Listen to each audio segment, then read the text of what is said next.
Sahabat setia Gowori yang dikasihi Tuhan, Shalom, salam sehat untuk kita sekalian. Hari ini adalah Kamis 24 Maret 2022. Mari kita siapkan hati kita untuk merenungkan firman Tuhan yang diambil dari Injil Lukas 11 ayat 14 sampai dengan 23. Terpujilah Kristus Tuhan, Raja mulia dan kekal. Berbaliklah kepadaku dengan segenap hatimu, sabda Tuhan. Sebab aku ini pengasih dan penyayang. Terpujilah Kristus Tuhan, Raja mulia dan kekal. Tuhan bersamamu dan bersama rohmu. Inilah Injil suci menurut Lukas. Dimuliakanlah Tuhan. Sekali peristiwa, Yesus mengusir dari seseorang suatu setan yang membisukan. Ketika setan itu keluar, orang bisu itu dapat berkata-kata. Maka heranlah orang banyak. Tetapi ada di antara mereka yang berkata, ia mengusir setan dengan kuasa Beelzebul, penghulu setan. Ada pula yang meminta suatu tanda dari surga kepada Yesus untuk mencobai dia. Tetapi Yesus mengetahui pikiran mereka lalu berkata, setiap kerajaan yang terpecah-pecah pasti binasa, dan setiap rumah tangga yang terpecah-pecah pasti runtuh.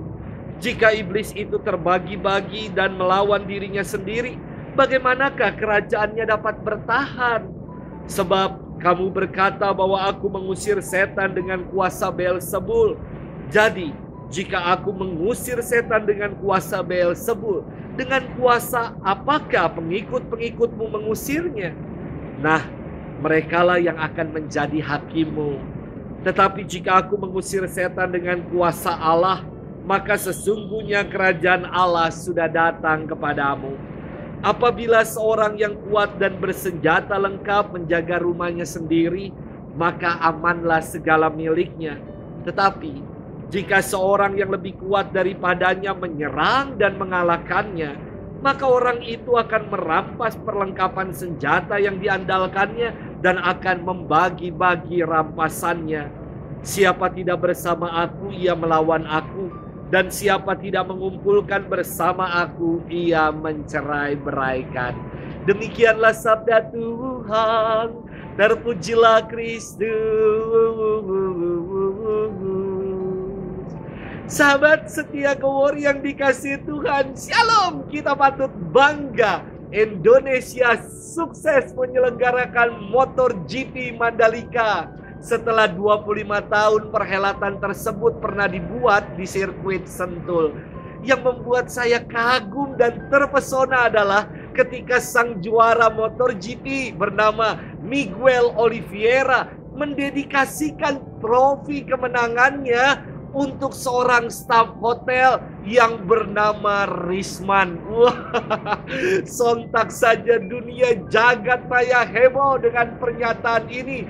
Bahkan seluruh dunia, karena nama Risman ini disebut ketika ia berbicara di podium. Istimewa sekali. Dan banyak orang bertanya-tanya, siapakah Risman ini? Ia adalah seorang staf hotel yang sederhana, yang ramah dan penuh dengan ketulusan dalam membantu sang juara.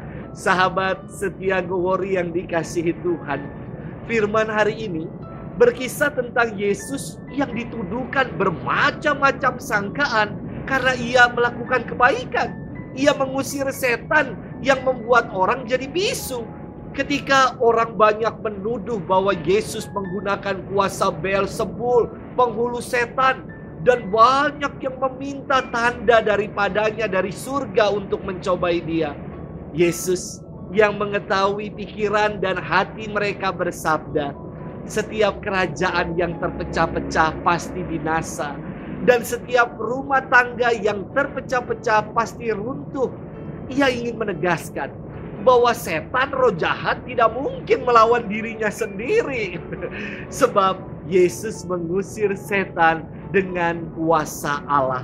Saya ingin mengajak kita sekalian bermenung tentang makna kebaikan yang kadang mendapatkan respon yang tidak baik.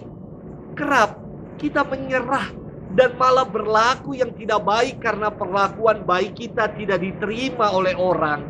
Yesus ditolak, dicibir, bahkan dipersekusi.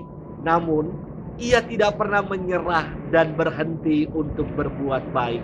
Sahabat setia Gowori yang dikasihi Tuhan, kebaikan terpancar dari apa yang kita buat, dari apa yang kita lakukan. Dan ketulusan terpancar dari dalam hati. Jangan berhenti untuk melakukan kebaikan dengan semangat ketulusan. Karena itulah yang Yesus ajarkan kepada kita. Sudahkah kita melakukan itu dalam keseharian hidup kita? Selamat bermenung dan Tuhan memberkati kita selalu. Dalam nama Bapa dan Putra dan Roh Kudus. Amin.